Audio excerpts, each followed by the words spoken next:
of travel we're So taking. walking and cycling funding is halved, right? So in terms of a modal shift, you've changed the shift. Well, there's actually, if you look at Phil Twyford's final GPS back in 2021, our upper limit for walking and cycling is actually higher. Right, than what I'm going to the one that was in place last year. Oh, absolutely. It's less than that. That's absolutely. Good. So when you were here during the election campaign, I asked you about the accuracy of your transport costings, and I asked repeatedly if you'd accounted for inflation.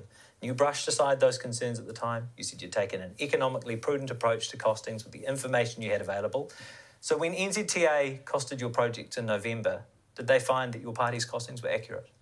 Well, there is a range of estimates that they provided in terms of what those. What did they find? What we took to the election was the most recent, up-to-date information, as I said when I was here.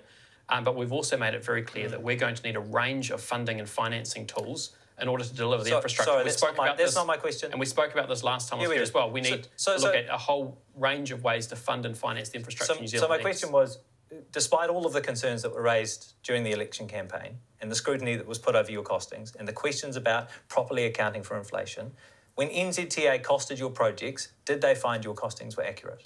Well, they presented a range of what those costings would be. And did they find that your costings were accurate? Well, there was a range of estimates for each of those different projects. And so did their range find that your range, because you also put forward a range, did they find that your range was accurate? Well, the reality is there has been cost increases in transport infrastructure.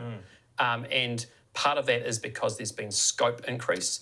Part of that's because it's taking longer and harder to consent things in New Zealand.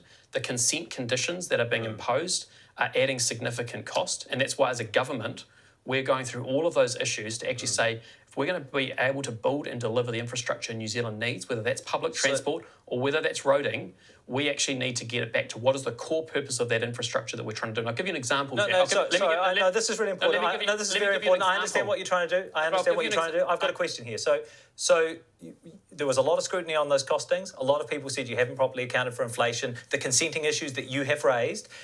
You said, no, we're the party of fiscal discipline. We're the party of economic prudence. We've got this right. So if you just take the average range from NZTA's costings versus the ones you took to the election, how inaccurate were you? Well, as I said, there's a range of estimates within. So if you take the average, that's why I'm asking. So take the average. Well, the reality is there's been a range of estimates, and what they've made very clear though. So what was the average? How inaccurate? How inaccurate were you by the average? Well, I'll put it this way.